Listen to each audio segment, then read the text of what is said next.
Today, I want to talk to the people who don't speak up much, the quiet ones, the ones who carry things internally, the ones who are strong on the outside, yet they're exhausted on the inside. That was me for a long time.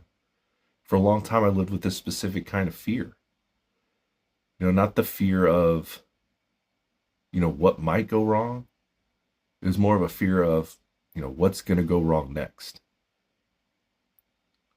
And how much more can I take? If you've ever been there or you're living there now, you know exactly what I mean. It's not panic and it's not drama. It's fatigue. It's waking up already braced for what could go wrong, feeling guilty when things are calm because you're waiting for the other shoe to drop. It's being afraid to relax because you know that you think that peace is temporary. And at night, when everything goes quiet, those questions get louder. What I've learned is, God often meets us in those quiet places.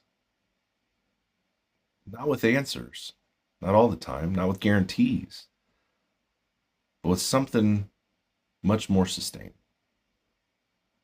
And I want to share, what that looked like for me. There was a season in my life where fear wasn't occasional. It was constant.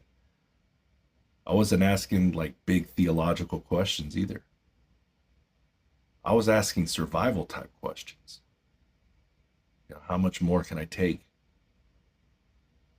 If something else happens, will I break? Am I already at my limit?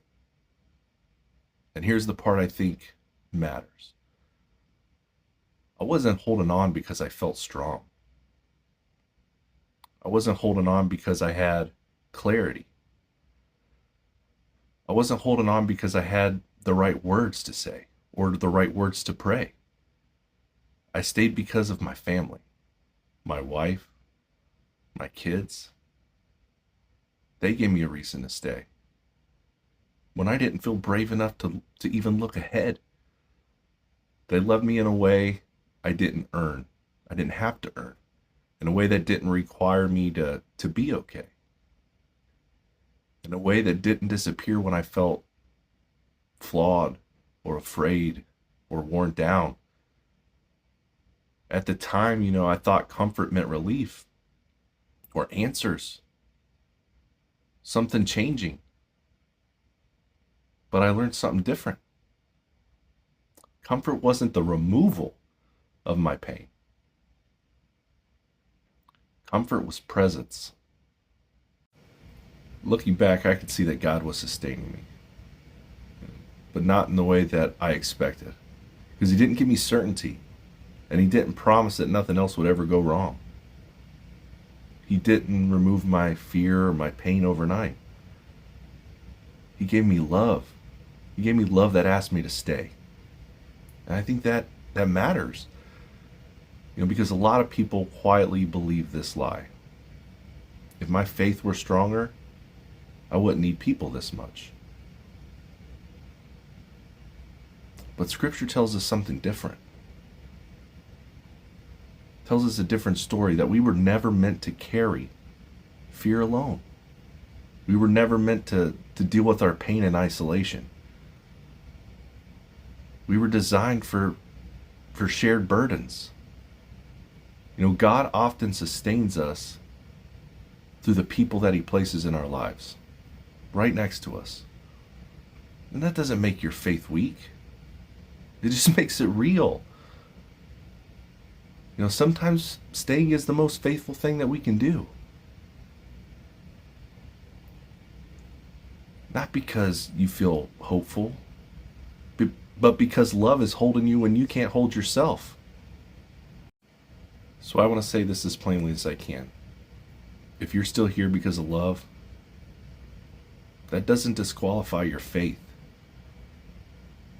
If you're staying because someone needs you, that's not a failure.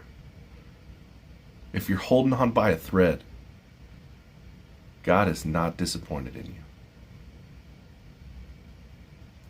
You know, when I was afraid of how much more I could take, God didn't give me certainty. He gave me a reason to stay. And that reason was love. So if you're listening to this in a quiet moment, maybe late at night, and you feel like you're barely holding on, barely keeping it together, you know, you're holding on to that little bit of light you have left, I want you to hear this. You're not weak. You're not weak for feeling this way. You're not broken. You're not broken beyond repair. And you're not invisible to God. Staying matters. You know, you don't have to have tomorrow figured out. You don't have to feel hopeful. You don't have to be strong. Because, you know, sometimes the most faithful thing that we can do is just stay. And if the only reason you're still here right now is because of, you know, love that someone has shown you, that love's not accidental. That's one of the ways that God keeps people alive. You're not alone in this. And you don't have to carry it all by yourself. So let's just take a breath and remember that God is with you. And for tonight, that's enough.